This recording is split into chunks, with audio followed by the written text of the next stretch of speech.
change of major or not. So we're already managing that in some ways, in some respects, because sometimes only a change of major comes through, but it doesn't come through. There's no update to whether they're a graduate or undergrad. So I just want to clarify, it's going to be a little bit more difficult to manage that in Synapsis, because sometimes we could see whether the bachelor's or grads, but the point being, and Amy and I talked about this before, is that if we want to, and Amy, correct me if I say this wrong, if we want to customize an alert and get just the graduates on it or just the undergraduates, that would be something that that I could figure out how to do with the IT staff. Right, you need IT support to learn how to be able to build that, but that was a scenario which is based upon your resources and your priorities that you could explore, just as we sort of break out, for example, F1 under-enrolled, you get F1 under-enrolled undergraduate, F1 under-enrolled graduate, etc. That you should be able to build an alert that would break out undergraduate versus graduate as well. But that, again, is dependent on the resources that you have. And just so the student team understands, when we talk about IT staff, we don't have a database administrator. So I'm learning those skills as we're going. So this one on a priority level is probably going to fall lower than some other things. Like we got to get the thing set up and going first. So ideally, we want to get to that point. And so I just wanted to say that when we talk about IT support for this particular type of thing, that it's me and asking Synapsis and learning how to do that. Right. Okay, go ahead, Amy. Yeah. So, and remember, like, I doubt that if this is something that Jody is managing on a daily basis, like, I don't think you're going to be seeing, 200 to 300 major changes a day. Like, if you're managing it on a regular basis, it should be a fairly small, manageable group. But the way that the way that I think is the best way for you to move forward, given we have no custom alert, given the way Synapsis is going to throw them all together, Jody is first going to push all the undergraduate batch, program changes through. The remaining on the list would be your graduate students. But the beauty of what we can do, and I have to use a different alert to demonstrate this, because what we need to do for you guys, you're the only school I know that does it this way. So I don't have anything to demo that way without doing a lot of extra work. But I want to show you the technique of what would happen. So if we look at this alert, and don't pay attention to the name of the alert, for example, perhaps all of these students on this list are graduate students, right? So what Jody will be able to do is essentially highlight all of these. And remember we have this email function. So she could set an email to go out to all of these graduate students. Now this is with instructions for, an I-20 expiring. In your case, it would be, you are a graduate student, Banner has notified us that you have a change in major and you need to complete this process. And either that process, I think that process will be that they submit an e-form, you do the review and processing you need, and then, whoever is going to approve, if the advisor themselves is going to approve that major change to see this, I can show you that. Or, if you notify Jody in some way, that's totally up to you. We can work those details out. But essentially, all undergrads get sent. Grads remaining on that list then get a templated email with further instructions about either the paper or the e-form that they need to complete to have their, change of major basically approved and sent to CVIS by your office. And Amy, I have two questions there. The first one is, can you go back to that screen and show us, because this is one of my confusions. When you click on that email thing, was there a drop down of templates available? Like, what's the difference between trying to click on something and just send an ad hoc email, or click on something and get the drop down? So in this case, this email that you see here, you may remember that we talked about, you can for an alert email, set up a custom, a templated email. So you can either set that email to go out automatically or not. You can just use it as a template. If you use it only as a template and you don't set it to go automatically, when you click that, whatever email you have set up then appears in that window. And when you said when you click that, which of those icons, what does that icon look like again? It's the envelope with the little green button with a white cross on it. Okay. And if we wanted to send out a ad hoc email, is there another icon up there that's the ad hoc email? Like if I just like that in some cases you may want to send out a template email, in some cases you wouldn't, or it's a general synapsis question about how this works. If you're looking at that list of alerts, do you have the option to send out just an ad hoc email to one of those students through that view, or do you have to click on their record and go to it to do that? I mean, so you're saying like, I just want to send an email like about something completely different to this student? Yes. Yeah. In that case, if you have an alert email set up for this alert and you click this, that text is automatically going to populate. That doesn't mean you can't remove it, right? And you will also see if you have alerts that you don't have email set up for, you will have a blank screen here in which you can put anything you want. Having said that, if you want to have this alert email set up, just go to the client record and you want to email them about something completely different, go to the client record and email them from there. Okay, and then, so what if we wanted more than one email template for a given alert? Would there be a drop down for the email templates? For the alerts? Yeah, so like for this alert, we would have to try. I've never had that question before. Okay. It's just theoretical. Yeah, typically the alert emails, you do a different one for each level, not necessarily different emails for the same level. I mean, we might need to, but we could try that. Okay, got it. Oh, then the second part here is you've said something a couple times now that we're the only school that you know of that you're working with that is actually not just automatically pushing those graduate student change of majors. And so I'm curious about that because it is a significant workload issue for us to manage the graduate students the way we do. And so if other schools, I mean, our understanding is that that's like, a regulatory thing. They could be changing their finances and that before we do that, we need to get that information. So I'm wondering if you can maybe give us an example of another school that's like our size with international students that we could contact to find out what their understanding of that is. I don't know if you can give us that information or not. Yeah, I mean, I could certainly see, and the other thing would be to send an email out to the listserv to see how they handle that. I mean, my experience is that they handle those two things separately. They handle the change of finances as a change of finance. Like I've done change of, update to finances form. Or, but I personally, and that's not to say that they don't exist, but I personally haven't worked with anyone that had a separate process for grads versus undergrads. And I understand why you do, because if they're funded students and they're changing departments, their funding may be changing as well, Yes, the window. Yeah. That's really helpful, Amy, because I think I get it now. I think what's happening is the onus of responsibility is being placed on the student rather than our office. If maybe they're changing major, if that's it, we're automatically doing that.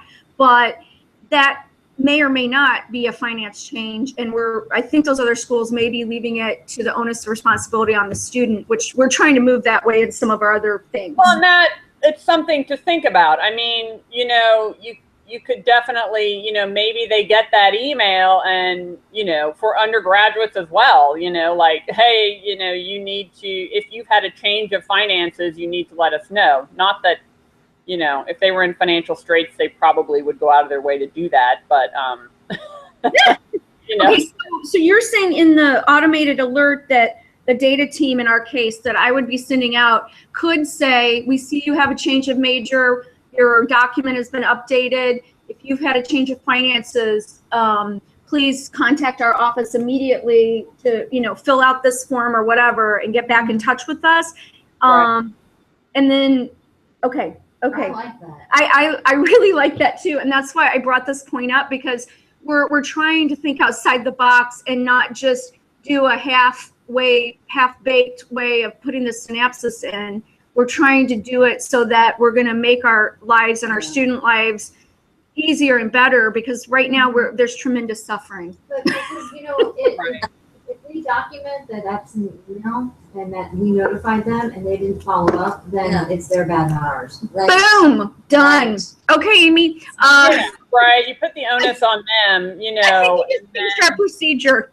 Well, if you really, again, the Synapsis listserv is a really great resource to see how people handle that. But I mean, everybody always asks for updated finances for extensions. I think major change, at least of course, I haven't worked with every school in the country either, so you know that. So I just have not personally encountered that split for grads versus undergrads. But did you work with Robin Katmer at Georgia Tech? Yeah.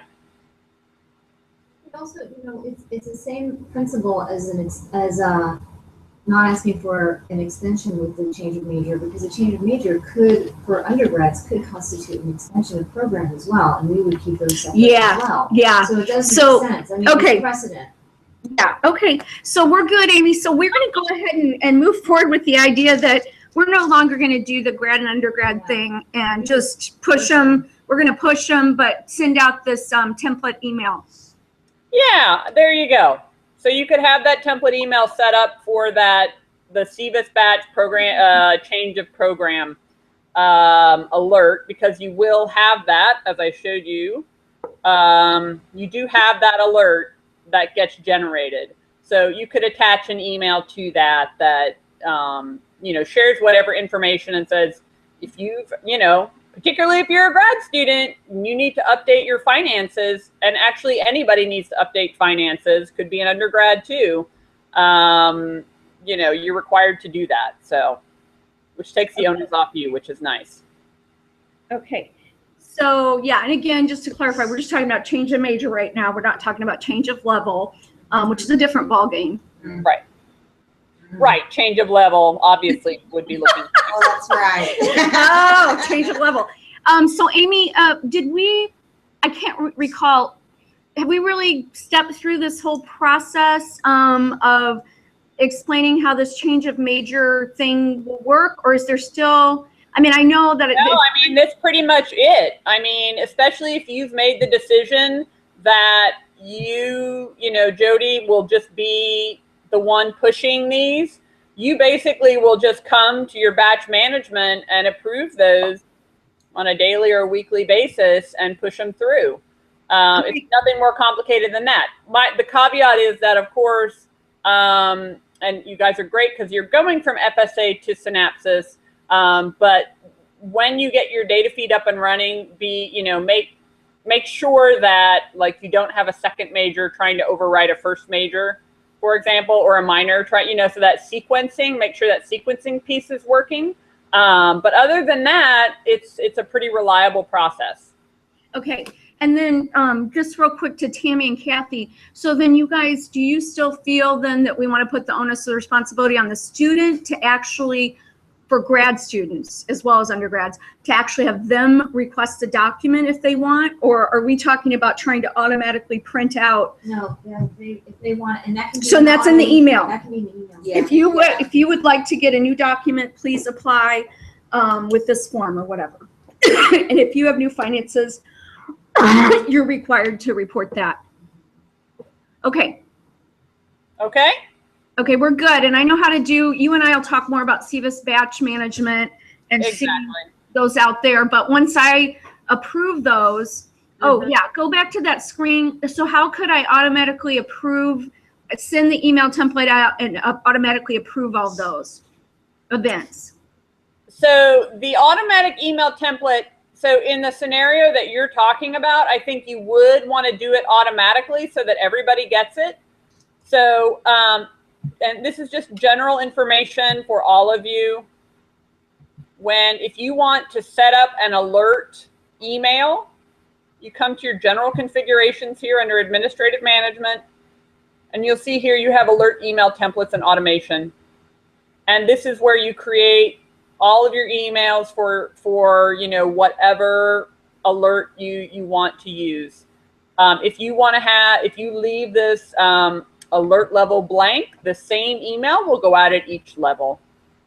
You also have the option of sending out, you know, a separate email at each level if you want. And then at the very bottom, let me pop this out. I don't know if I need to change screens again. You can see that. Yeah, I do. Ugh. Okay, just a moment. And, Amy, so when you get done doing that, can you tell us about the alert levels for this specific type of alert, what the timing is of when it's going to move from yellow to green to red or whatever? Sure. So just a quick run through, because I do think you probably fairly close off the bat may want to start implementing the alert-based emails. It doesn't cost you anything, but it gets you more, you know, communication with students, you know, more proactively communicating with them. So if you want to set that, the top part is fairly self-explanatory. You put your text in, you can use HTML. The one thing I will point out to you here is at the bottom. So if you only click use as email template, that means that this email will be connected to that alert, but you have to send it out manually like we did, right? To automate it, you have to use option 2 or 2 through 3B. And most of the time, actually, what you will use will be the option 3, which is send on first occurrence of the alert service, like we have here. So they get it, you know, in this scenario, because it's an alert email that is not tied to, like, for example, only the yellow level. The student, as long as they remain on that alert, they will continue to get an email each month. So Amy, we have to check both. If we want it to go automatically, we check use as email template and option 3, send on first occurrence on the alert service. Exactly. Any of the options between 2 and 3B, or well, actually 2 and 3, and then you can add 3A or 3B if you like. I've never used option 2 myself. There could be reasons why you would want something to go out on a specific date, but I don't think you'll use it very often. Okay. Okay. So, and we can always review this. You know, we can review this during the on-site training too, if you guys. But it's a good thing to start thinking about, even if you had, you know, 3 or 4 emails set up, you know, to go out to go live shortly after implementation or within the term after implementation, you would probably be very happy about that. Okay. I'm just gonna go back to that screen one more time where those options are at, just so we all know.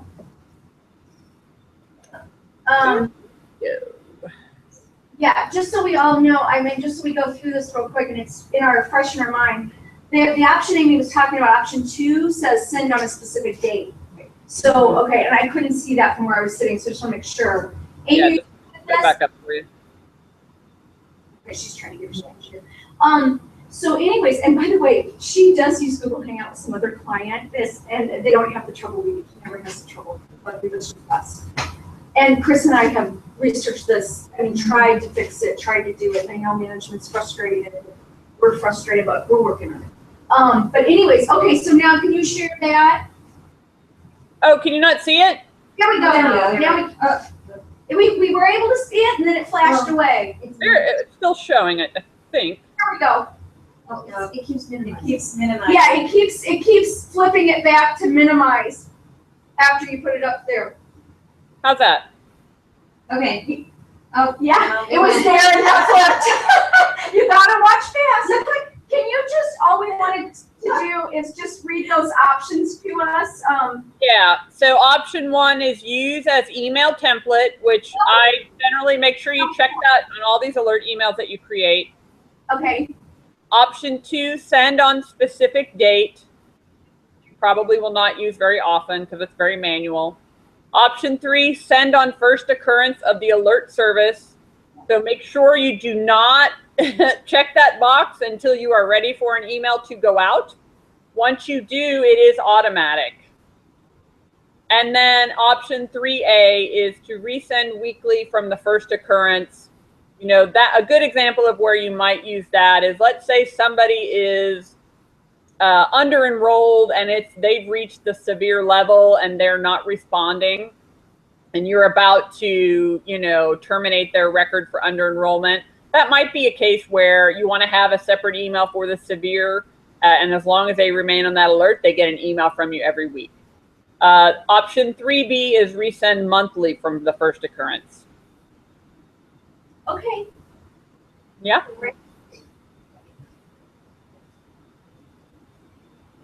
Okay, so I think you guys, do you have any other questions about change of major? Or Amy, do you have anything else?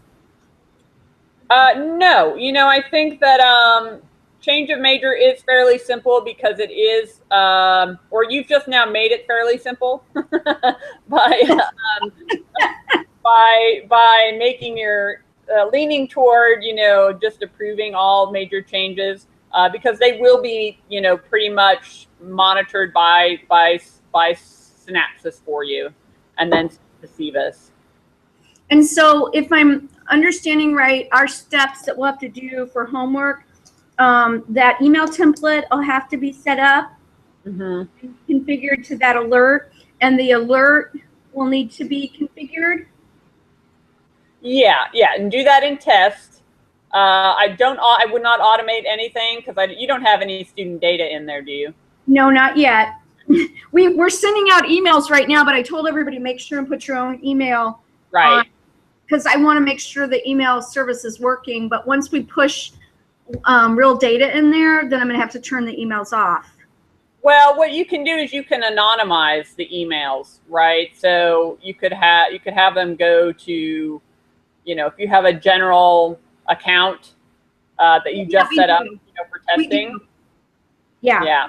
Okay, and I just want to say that I think that you just made up a new word, the anonymize. I really like that. I like it. I think that's a techie word. I think I got that from somewhere else. We're going to give you credit for that today. Okay, awesome.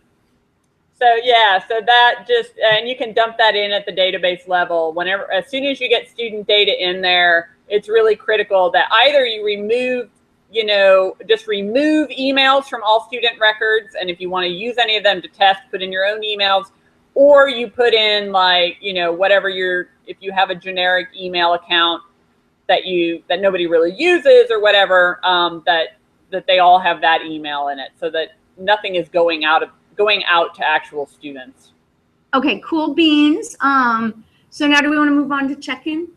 Yeah, and my question for that is this check-in for everybody or only non-CVIS? Because I know she just said non-CVIS. So. Amy, could you hear that question? I heard parts of it. Could you rephrase? Could you restate? Yeah, can you say that? Okay, so Tammy's question is, we're going to the check-in side now, and we're wondering about, is that check-in module only for CVIS students, or can it also be for non-CVIS? Why? Okay, what's the scenario where you would be checking in non-CVIS people? We check in, we put them in our database and we have them check in, because if we don't see their documents, we don't know for sure what their status is. And we have non-CVIS people who want to change, who age out and want to change status to F1 or J1, and we want them for open doors purposes. So, and they will have profile, they will have profiles in Synapsis? Mm-hmm. Yeah, the mission data feed, we feed the all internationals. Okay, so they should be able to log in as well, but it will ask them, you know, yeah, the only thing I'm not sure of, which may mean that you lean more towards gathering those students in a different way, and I don't know what the number is that, as you'll see, the orientation screens, which are pre-configured, if the student has F1, they're shown F1 screens where they'd be asked for they may be asked for F1 related information, I think. Actually, am I making that up? Let's go through it and see. I'm trying to remember if they asked them to upload an I-20 at any point. If they don't, then you probably could use it generally. I know that for J1s, they do ask additional J questions. So like for your Fulbrighters, they basically are saying, are you sponsored by another institution? You know, provide the information about your DS 2019 so it gets dumped immediately into your system. So Okay. let's just take a look at it now so you guys can get a sense here. Let me change screens. Okay, so again, this is a module that is pre-configured. We really cannot do much other than rebuilding. I think that it works pretty well, and I think that it would work well for your you know, at least a year or two when you're in the system, and then you may decide that you want to build your own check-in forms, which some schools are moving to, or to build your own checklist. So we'll go ahead and launch the orientation student check-in system. I'll mention there is a different one for scholars here. And you launch that obviously from, you know, where you're logging in the morning. So if you have this in your computers or iPad set up, you would have this launched. And I probably need to change screens again here because I bet you can't see that. Nope. Okay. Is that the right one? Okay, so it's going to ask for my university ID number, and let's see if I remember. Clarify, from the main iStart page, you went to full client services or limited services for student scholars, or you went to an unpublished address? It is actually its own thing. The student, they won't even log in from limited services or anything. They go straight to this form. And So that we provide the link to that. Exactly. And let me just show you again where, so it really is under your administrative module here. So you come in and log in the morning, and you see you launch the International Orientation Check-in System here. And then it opens this screen. Start back one step before. So if I go to administrative services for university departments, and I log in as myself, okay, then I see a section, application launch page, right? and international check-in orientation. Exactly. Okay, and we launched that system, and that allows any of the students who have that link to do this, or do we need? I'm confused about how that works. Yeah, maybe I'm not understanding the question. Yeah, so when you launch this page comes open, then any student can access it. Okay, so we have to launch it for any student to activate it. Yeah, and what we can check, and this is why I kind of want to show you the pre-arrival checklist. I believe that you can send this URL to the student in, something through email services. And that they should be able to log in. I think your students do get like their network ID, like they have their university ID, date of birth, etc. Right. And I believe they should be able to check into this from wherever. We can confirm that though. I'm pretty sure we've done that before. So essentially, now remember what we just saw was that they only provide, at this point, they just provide their university ID number, which I just pasted in, and now I got to get it again, and birth date.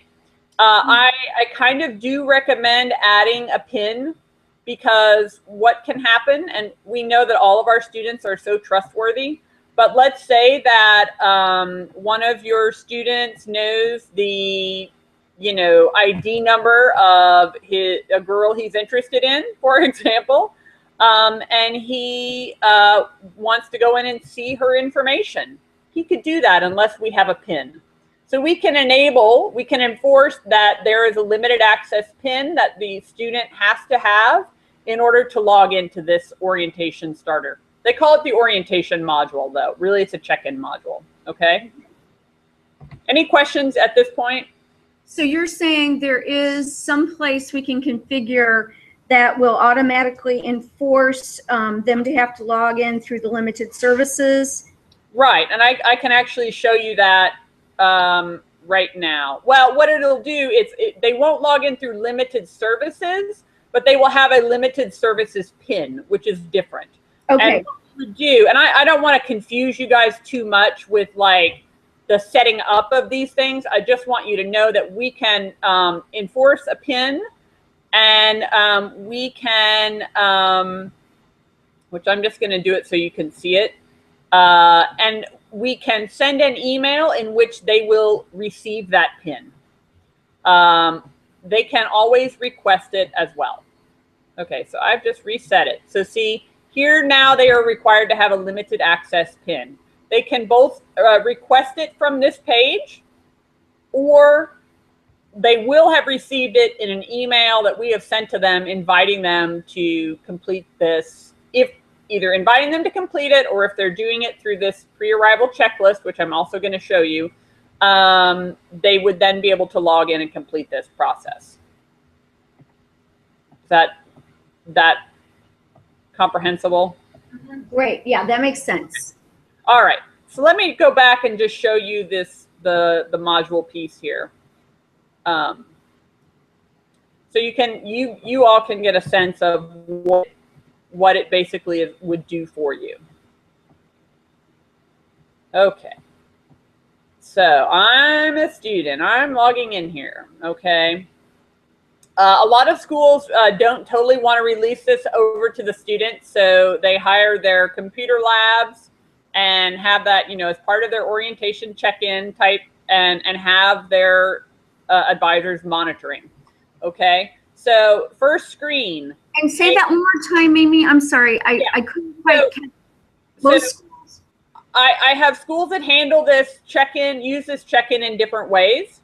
I have some schools that, even though they use this check-in module, they still reserve a computer room, from 9 to 12 in the morning. The students come in, they're using these screens, but they have staff on hand in case questions come up.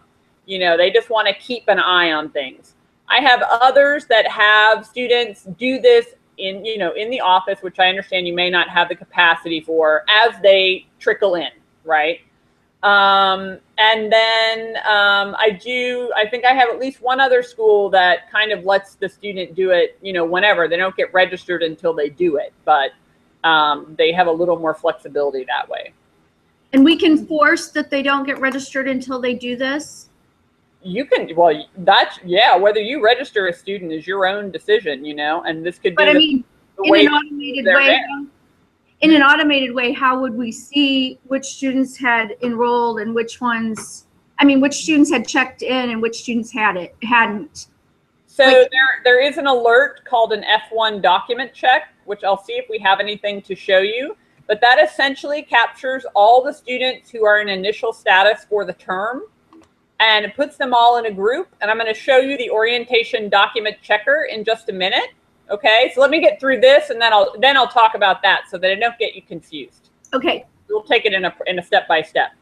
So what we first see here is we're gathering the general biographical information and telling the student, if any of this is incorrect, or if you want to add your native language, you may do so here. So we'll say, yes, my native language is Swedish, and we go on to the next screen. Okay.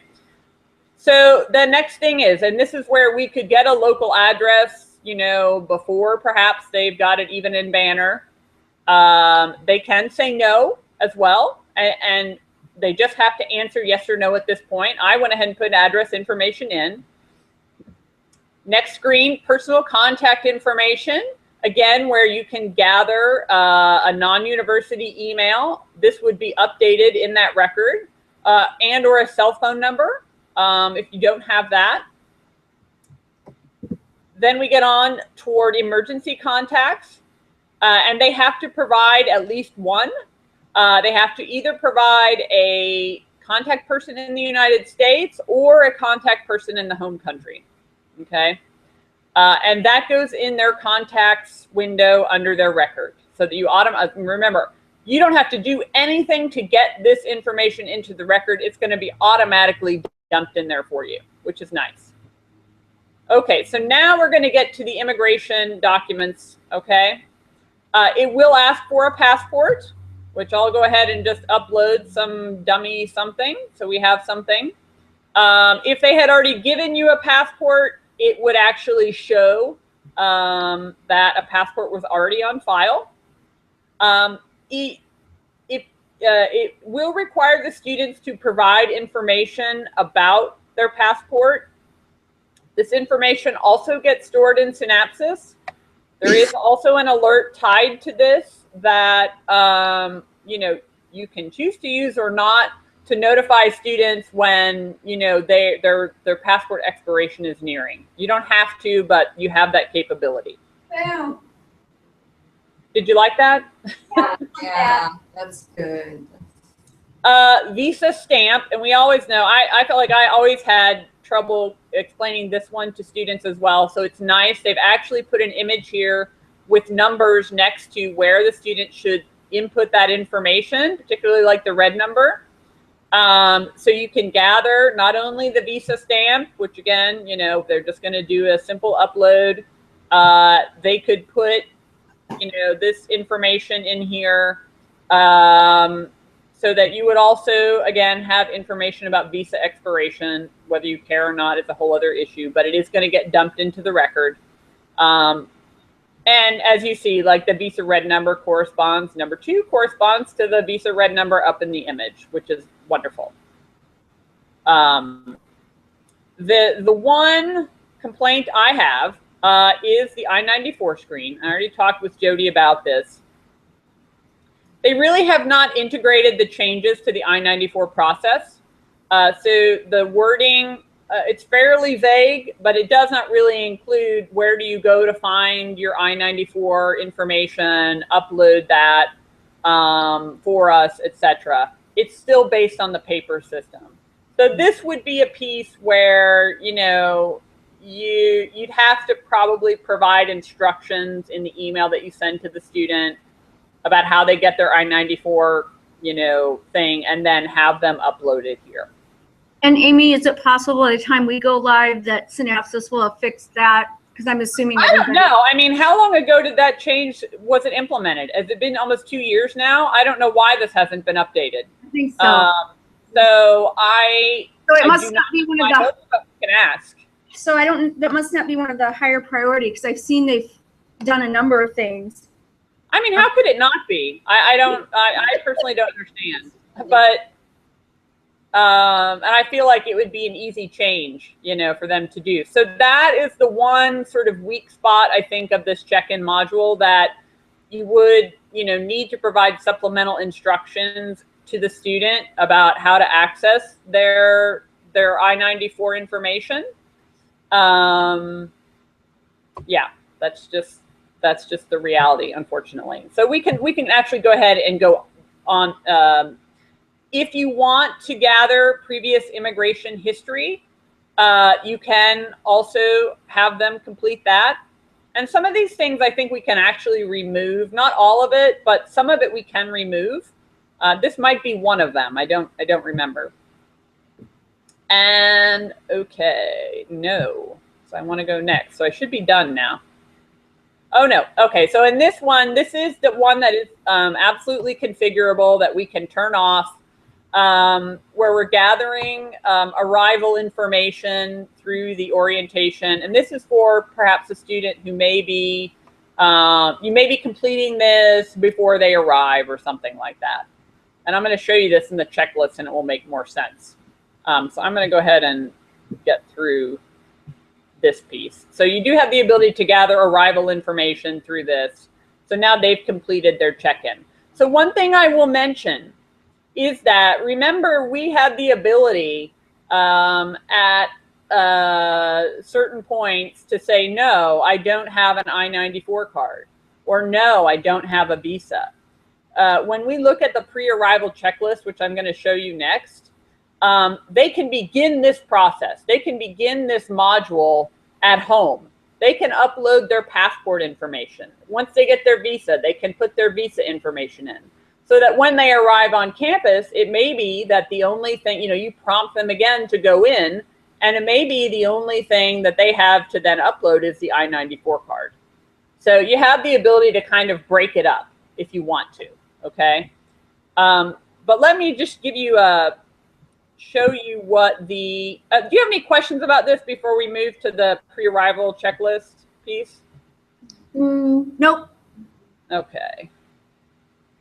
This is beautiful, by the way, Amy. Oh, yeah. What a ray of hope and spark and life in our utterly bottom of the pit of despair. I know. Existence. I know. Okay, let me get to my. No, I'm done. You're done. Yeah. How about me? Sorry.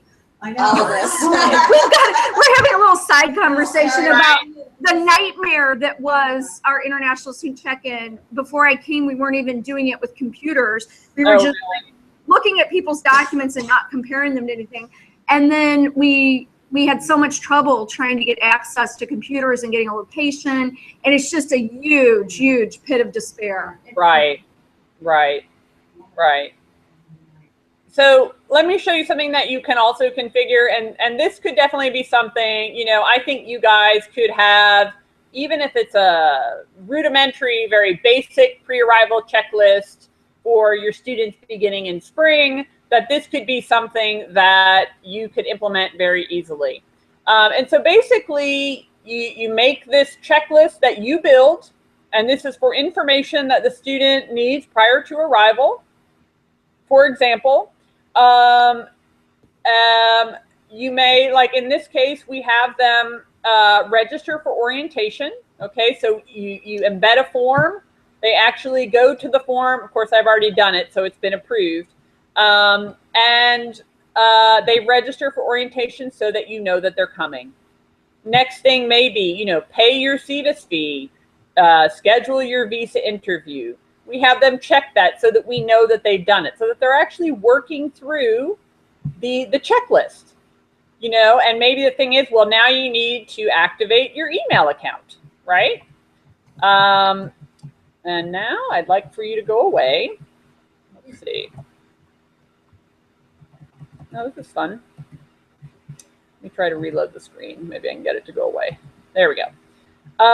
Register for housing may be another one. So there are different pieces of information that the student needs to know that you may be sending out in blast emails, or you may also be sending out with their I-20. But, either as your primary source of information or a supplementary source of information, you could also have this pre-arrival checklist that you've built, okay? We also, within this, gather their airport arrival information, okay?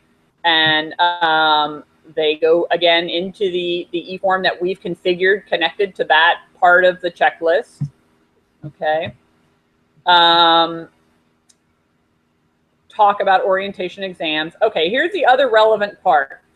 Within this module, students can sign up for their orientation sessions. And this is something we haven't really gone through too much other than mentioning it, that you can actually build events within the Synapsis module that the students can then go in and sign up for. And that includes orientation.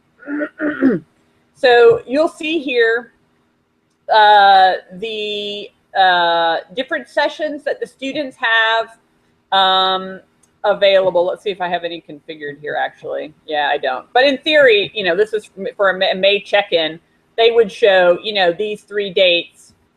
Pick your date and time and sign up for your schedule, okay? So they would go through, there's ways that you can make certain sessions required, you can make certain sessions mandatory, what's the word I'm looking for? Unrequired, that's not the word, but you can have them overlap so they could schedule, you can have them schedule English placement exams or math placement exams, whatever, whatever you like. So okay, I have one question about that. Yeah. Okay, so and maybe you'll have to rephrase, but since there are multiple departments on campus, that are also reaching out to students about this kind of stuff. And we have like, and we have our own orientations for specific groups of students, and we ask them to sign up. But the campus has a very large orientation where they register through them. So is it possible to link that? So if they signed up through this portal, it would link to that registration, or would they just have to go through their registration? To me, so are you saying that they do, so there's a general orientation that your students attend, but then they also attend, do you have a separate orientation, or you just have sessions that are part of that? It depends on who they are. So we have our own orientation for graduate students, transfer students, and exchange students, but all new initial students are with a very large campus program. Right. Okay. So just to, let me see if this helps with this question, and then Amy, you can add. So in my mind, the thing that we can control is we can put a request out there to the information that they get from the campus. And I think we're talking about the My Admissions portal. And then there's other units that are sending out communications. In my mind, the way that this would work is we get the link in the places that are really well advertised and to those other units, and we have them for any international students, direct them to our orientation check-in page. So I think, Tammy, you were asking the question the other way around. Can we link to that My Admission? Can we put a link in this? And I think there's two approaches to that. I think what we really want is we want our link to be provided by the folks out there that have way more money than us and have their big sexy stuff going on in communications. And as long as our link to get the international students to here is available, but maybe that doesn't totally address Tammy's question, or.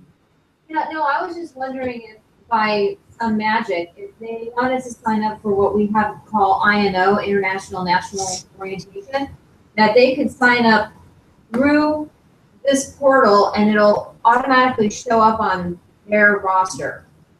No, I mean, I think the best that you could do would be to generate, now you can generate a spreadsheet, but that, I think what you're talking about, that would require some type of data link, and not that that can't be done, but that would be definitely a customization, I believe. Yeah. And okay, it's not that big of a deal.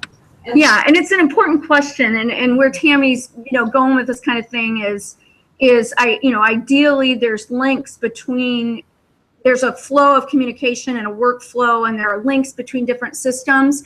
Unfortunately, we're not. I think that will be the 22nd century in the world, and not in the 21st century. Well, it's something to think about as you get to know the system. To think about how and if you want to integrate, I'm not really clear 100% on how your orientation integrates with that one. So that could be an ongoing conversation. That could be a brainstorming session about how you might integrate those two. I mean, because they can certainly provide links to iStart, for international students within their materials. I mean, there might be some things we can do. I don't know. I just have to get more clear on exactly and have to think a little more about it. So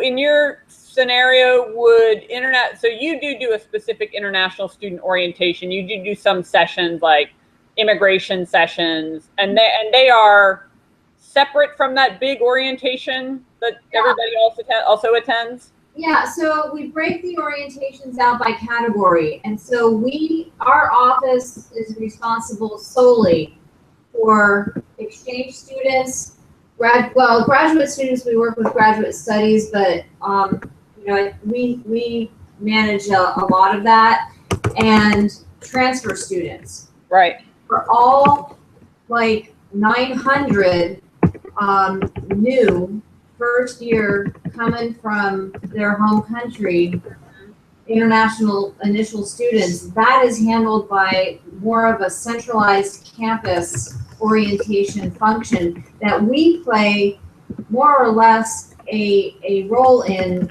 as one of the many presenters that goes into that orientation. Gotcha. Okay. Okay, so well, yeah, you may or may not. I mean, the nice thing about, there's, I guess, no reason, and again, not knowing how they track attendance in your sessions in that big orientation. If you did want to use this and have them sign up for those sessions, just as a reminder, this is part of your big orientation, but you would get a roster of students that had signed up, and you can check attendance and mark that they attended in their records and everything like that. So it might be just a topic for further discussion. You may not want to put any, just do the general orientation information and link them to the registration for that site, which we could definitely build into this as well. Yeah, okay. So the final part of this check-in is, where do we end up? The orientation online check-in, which is what we just showed you, right? So in theory, again, this student, not only are they going to get there, if you have had them, sign up for sessions here, their orientation session would be, their orientation schedule would be generated automatically at this point. I will say that you can filter. You can say, certain sessions are only for graduate students, certain ones are only for undergraduate. I don't believe we could sort out by transfer student, but we could have our own, we could set it up like this is transfer student orientation or whatever. And so if you did use the session signups, at the end, they would get that schedule, okay? So again, as you see, they've gone through the pre-arrival checklist. This could be done at home, and they are getting that option to begin the check-in process, perhaps even before arrival, which could also offload your office. But and then I want to get back into the module very quickly and show you, well, okay, they upload this, but how do I know that they've uploaded something, and how do I review it, etc. Okay. Awesome. Yep. So, and this is not particularly complex to build. It just takes a little, I have a little tutorial guide, that I can pass on to anyone. It is based on the older generation of the system, but the setup is still the same. So it looks different, but it functions the same. So it's something to consider, even if you only had 3 or 4 points, for your initial checklist that you can always add to, okay? You could also hold certain forms, until a certain date, like you don't want them to be able to access something until a certain date. You can do some configuration with this pre-arrival checklist. So it's very useful. So let's go back to the module real quickly so that I can show you a couple of tools here. The one thing to know is that, and unfortunately, because we're like near the end of a semester, I don't have anything. I don't even think I've got it here. But usually at the green level at the start of the term, all of your new students will fall onto an alert called the F1 document check, I believe. And, while we're talking about it, because you also asked me something about the progression of some alert. Yes. Do you remember which one that was? The progression of alerts for the program info update stuff we were talking about. Okay. So let's look at both of those together. So the document check alert is basically going to tell you, hey, you have a new student here who may or may not have documents uploaded that you need to check, okay? And this is connected to what we call the orientation document checker tool, which I'll show you. And I'm gonna go back over this so that it makes sense. But let's first look up the F1 document check alert. There we go. And we're make it bigger for you. And we're still on the iStart pre. Oh, sorry. Thank you for the reminder. No, it's okay. We're used to the suffering. I know. I'm surprised Google hasn't figured this out better. Anyway, the F1 document check. So essentially, there are students there. They're new students. They may or may not have documents uploaded, as I have understood it, okay? What it's there for is so that you have an advisor that can go through the orientation document checker tool, which I will show you, and review the documents that have been uploaded for the student and approve them. Or contact the student saying, yeah, you uploaded a picture of Mickey Mouse, not your passport. Try again, sucker, you know.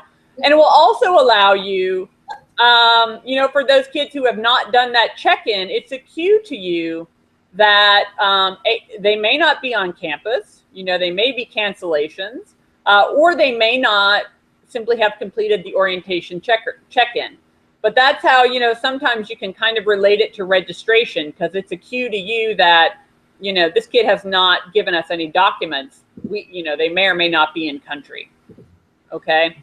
So let me, before we go to the orientation document checker tool, let's look at that F1 CBIS batch update program.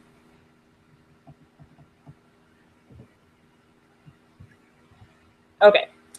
So it starts at the guarded level, which is blue, I believe. Let me just check myself.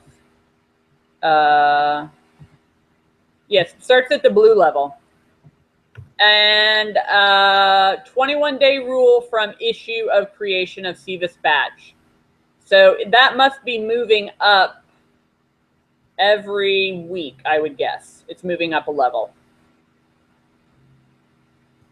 So red level, you're probably, let's see, 1 through 7, you'd be at blue, 8 through whatever, 15 to 21. Yeah, so I think at the red level, you'd be beyond your 21-day reporting deadline.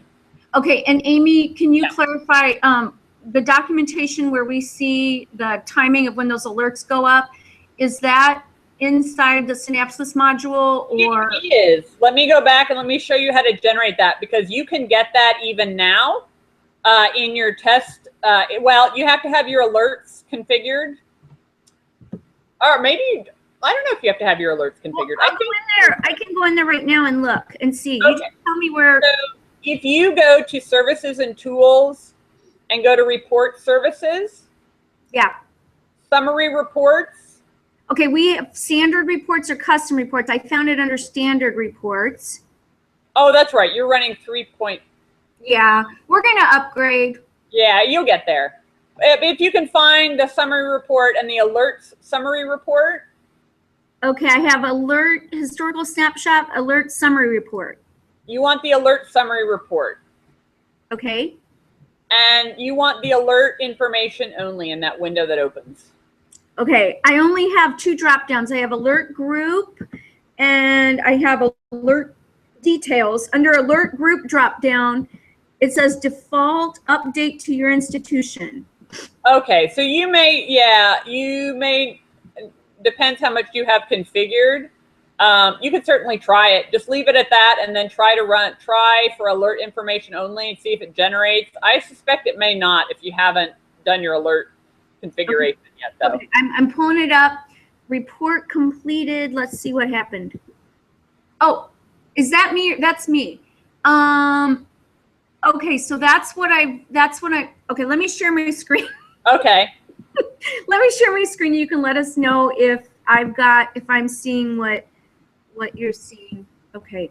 Share my screen. Go back to Google Hangouts and share my screen. Go over there. Hold on a sec. Finding my mouse. Share screen. Okay, and I want to share this one. Go back over here. Ha! Start screen share. Okay, let me know if you can see our alert summary report. Yep, there you go. That's what you want. And okay. that will be very useful to your advisors. And if and when you decide to break out and have a separate alert group for students and a separate alert group for scholars and a separate alert group for you for your CVIS batch management, then they would only see the, you would generate a report for each of those groups in that case. That's 33 pages. Okay. Yeah. It's a good learning tool though. Okay, great. Okay, so let me go to the orientation document checker tool. Okay, this is under document services. And what you see here is we have orientation document check. Okay, one thing that I did not mention, and it doesn't sound like it would apply to you all anyway, is that you have the ability to have a directory, right? Where everything that gets sent to this directory. So if you have a student's ID number and you have the code of, let's say, for a passport, Synapsis can monitor that directory and automatically upload to the client record itself. So it doesn't sound like that's the route you want to go, but I just wanted to let you know you have that option, just to put it in your consciousness, that you can do either mass uploads or you can have Synapsis monitor one of your computer, your directories and upload documents on its own. Okay, and so go over this last point again. We're just talking about when our advisor approves the students' check-in and their documents and whatnot. That's what we're getting ready to look at right now. Okay, because I didn't catch what are two options. You said something about automatically upload all the documents? Yeah, so this would be a scenario where, say, for example, you had a big room and students were coming in and scanning their documents in front of you. So they could scan it, and when you scan it, you basically put the student's university ID _ and then let's say that the document code for a passport was S100. And then you save it to a directory. And so you could do that, leave it there. Synapsis, you configure it so Synapsis goes and looks in that directory and automatically pulls all of those documents into the client's record and puts them in the right folders. It doesn't sound to me like that is something that is on the table for you for orientation check-in, but I just wanted to let you know. Some people do use that, and they may use it after orientation as well. So, okay, and that would be in place of having the student go in and upload the documents in this. Yeah, and let's be frank. I mean, I think having the students doing the uploading is by far probably the direction that you want to head in. Okay. It takes a lot of the work off of you. Okay. So I've opened the orientation document checker tool and I've put my university ID in. Okay. So what it's going to do, sometimes it takes a minute. It's going to look up my record here. And switch screens for us. We're still on the alert tree. Oh, really? Maybe by the time we get to it, it will have opened for me. There we go. Boom. Okay, so just pretend what you see to the right is actually a passport. It's a nonsense document, okay? So what you see is you see the student's name, birth date, the date that they checked in. Okay, you see here document check date. Well, we're doing the document check date right now, right? Okay, so remember, now this corresponds to each of the screens that we saw, or at least the immigration document screens that we saw in the check-in tool. So here we review. Here's the information the student submitted about the passport. Pretend this is a passport that you see here at the right, okay? You'll also notice at the bottom, you get an indication of whether the student is an F1 or a J1. Let's see. You can actually have it open the most recent I-20. You can see I use this document for everything, but you can click this button and it will open the most recent I-20 for you to view if you wanted. You could review visa. I don't know. I-94, I don't think I put any information in there. sponsor, this would be for your J students, like your, like your Fulbrighters, for example. If they have information there, that would be filled in, and then check-in. So this would kind of tell you where they are. These may be checked if they're a transfer student, if they have a U.S. address, which they've submitted, which you may really want to know. If they've submitted, any of this other information that may be, their arrival in the U.S., basically, if they've submitted contact information abroad, which I did not. So a whole host of other information that they may have submitted during that check-in process. Okay. So essentially, let's just say, for example, that the student had submitted everything properly.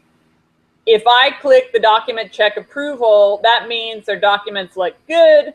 I want to take them off the F1 document check alert so I can get on to the next student to do the review of the documents that they've uploaded. Okay. So you can open the individual record from here if you need to. You could open, what you needed to, if it was a J1, you would see, I don't know if you see any other screens other than that sponsoring information. You would see their document that they have on record. So basically, you're just going through reviewing what they've uploaded and then potentially approving their document check-in. So we should see that date appear. And at that point, then they disappear off the needs document check alert.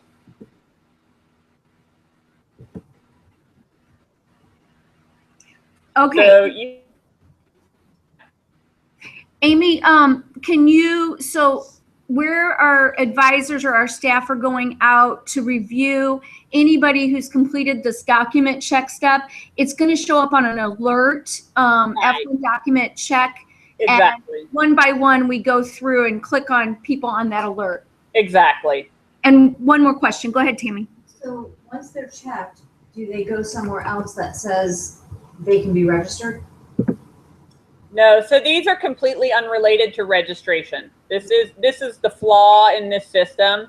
The way that Synapsis had built the system, again, was based on their IU process. And a student could never get registered for classes until they had checked in.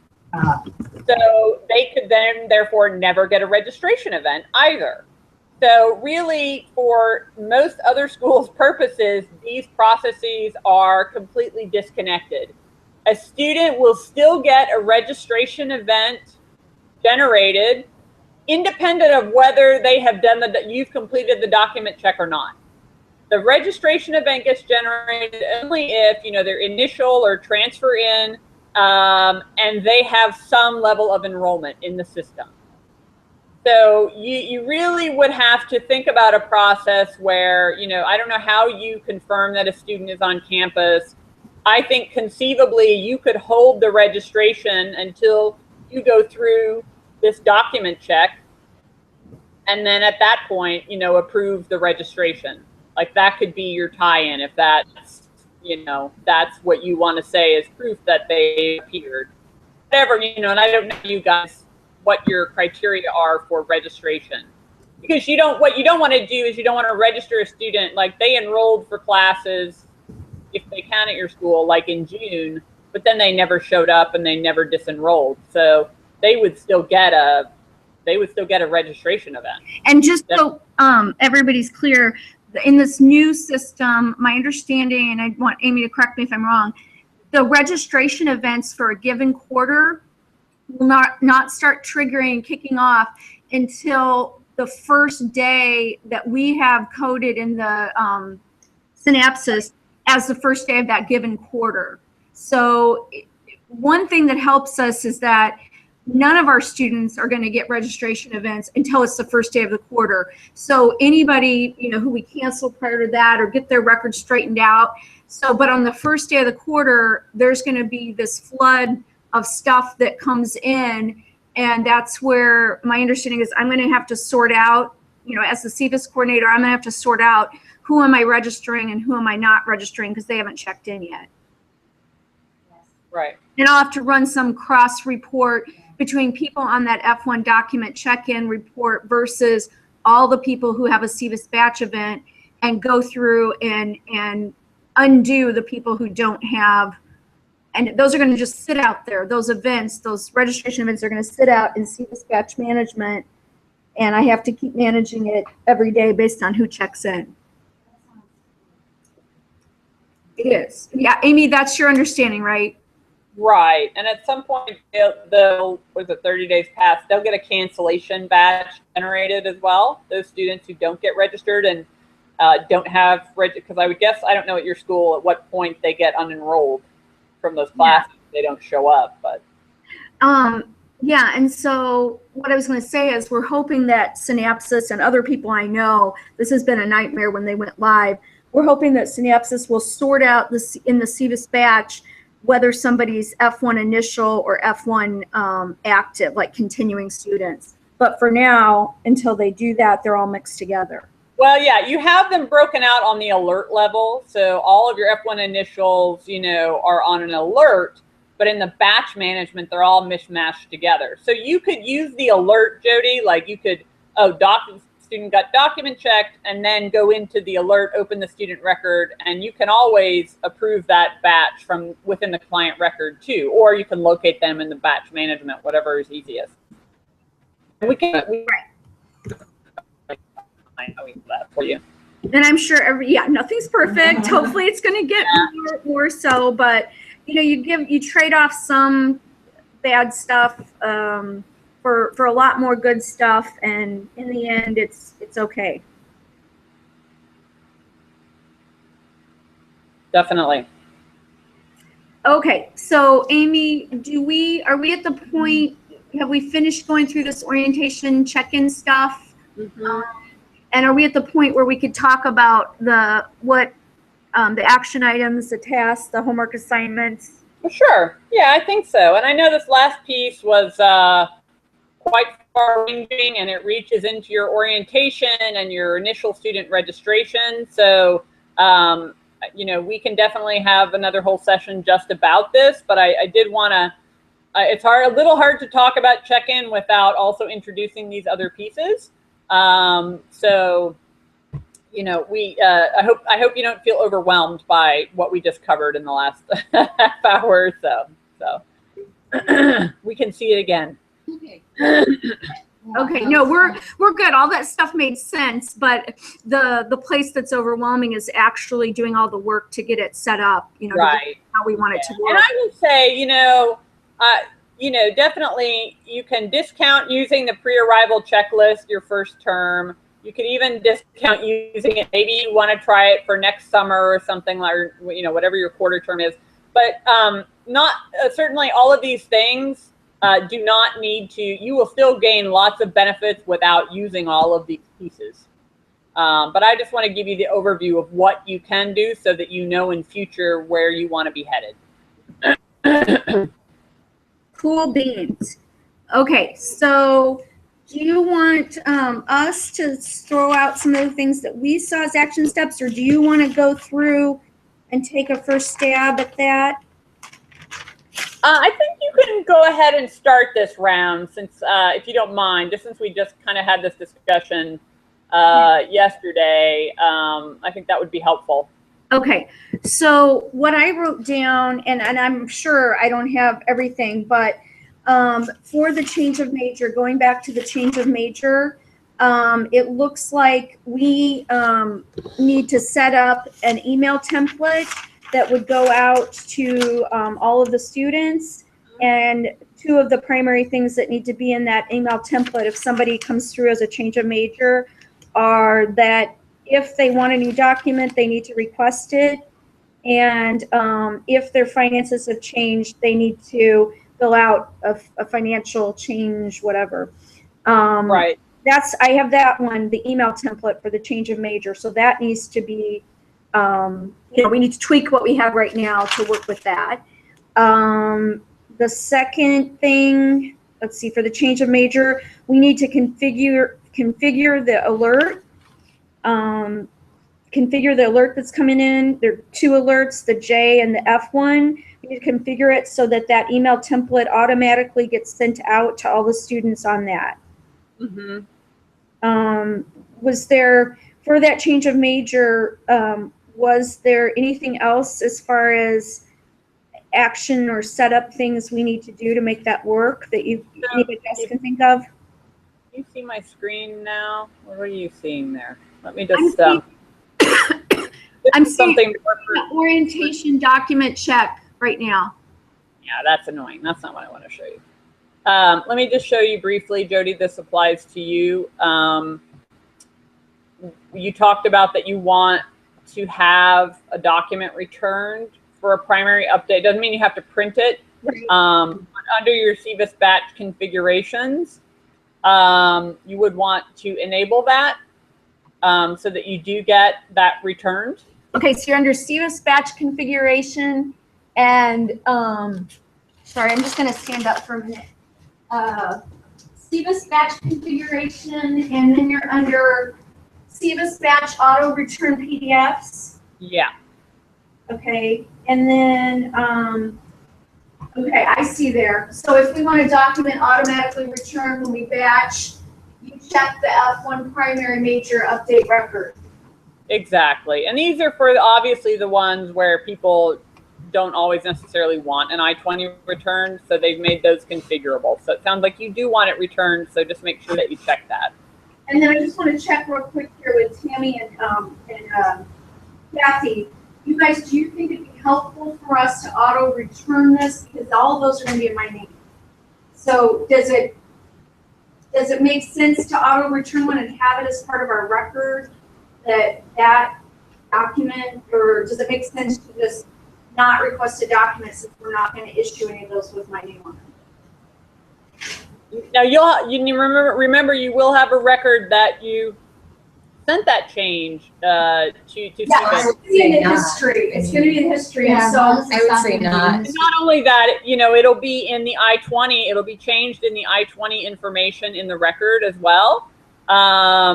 So just so you see, this is actually a change of major that I just went ahead and processed to show you.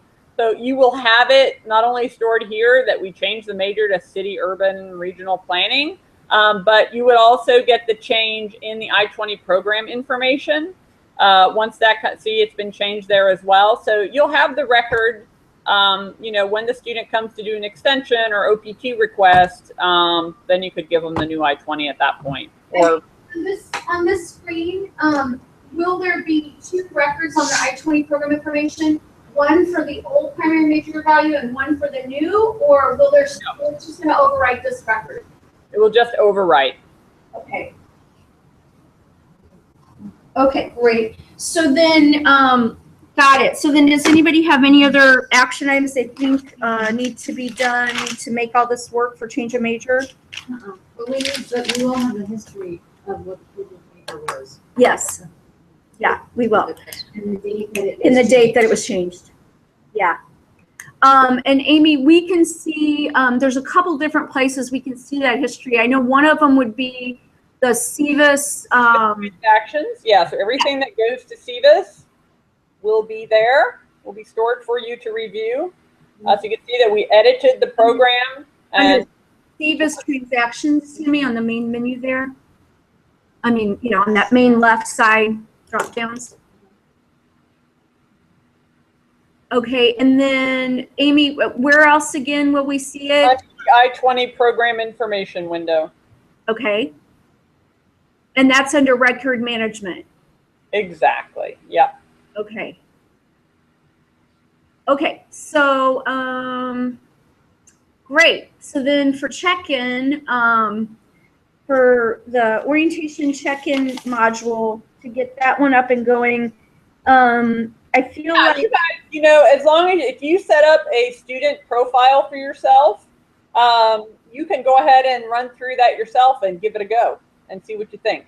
okay, so the homework assignment would be to go ahead and run through that, see how it works, and really write down the steps of what action items we need to get that up and going for winter 2015. That'd be my thought. Tammy, what do you think? Yeah, and I will say, you know, all the schools that I know that began to use it used it pretty quickly because they had big orientation groups, and you know, I think it went pretty well in most cases. Like they were quite happy to get it going. So. Okay. So somebody will need to set up a student profile, go through the orientation check-in module, and capture screenshots, document how that works, and figure out a plan for how we could get that up and going for a trial run in our winter 2016 check-in. Mm-hmm. Okay. Okay, so are there does anybody feel like there were other things for that check-in orientation module? Like, do we need to set up that that alert, the F1 document check alert, or is it automatically there? The F1 document check is automatically there, but that also begins on the first day of term. Oh, so on the first day of term is when we start seeing those, not when we actually want to see them, which is before the first day of term. So how are we going to see what what's out there that students have submitted for check-in prior to the first day of class? There's two. My understanding is there's two. There's the ones who need to be checked in, and then when they get checked in, they go off that list. But When they get okay, so the way I understand it works is this F1 document check alert is anybody who has submitted their who's gone through and submitted their check-in information and uploaded documents. Mm-hmm. Then they're going to show up on this F1 document check alert. The issue is that we're not going to see any of those people, the F1 document check alert people, until the first day of term. And when we want to see them is actually before it triggers on the first day of term is when this particular thing works. And Amy, we can't change that to configure it so that we can see those folks before. You mean only, well, I mean, you can run an orientation, you can run a report of all of your new students, which are basically all the people that are going to turn up on that alert, that F1 document check alert. Run a report of new students, and in that report we could see who had submitted their documents? No, but you can't even see that in the F1 document check. So that F1 document check alert will contain students who have submitted and those who haven't. So basically that would give you the same, it's going to give you the, so and then use, you know, you can check in the other logged information, you know, you can see that they completed orientation check-in. So you could run a report, for example, of everyone. I think that's probably what I would do, actually. All of your initial students who had completed the orientation check-in, you run that report, and then you could begin the document. You could use that orientation document checker tool to review and approve those that had already submitted. So if they start popping up as grad students start turning up, you know, up to a month before their program start date, for example, maybe you run that report on a weekly basis or a daily basis or something like that. Is that report pre-configured, or do we have to set up that report? You would have to set it up, but they would be pretty simple. Okay, so we've got to set this report up, which you called it all initial who completed orientation. And really what that means is who have submitted their check-in information. Yeah. Okay, so we need to set that report up and work with you because we want to make sure we figure out how to do that. And so what I have so far for orientation check-in module is someone needs to set up a student profile, and we probably want to do it more than just once, but set up a student profile, go through the check-in module, capturing screenshots of all the fields information there at each step, and see how that looks, and then figure out how we want to tell our students, how to instruct our students how to do this check-in as opposed to coming to an in-person one. And I just lied to you. My brain was processing a little slowly. You do have a setup report for the orientation check-in list. Oh, we do have a report that's, yeah. Okay.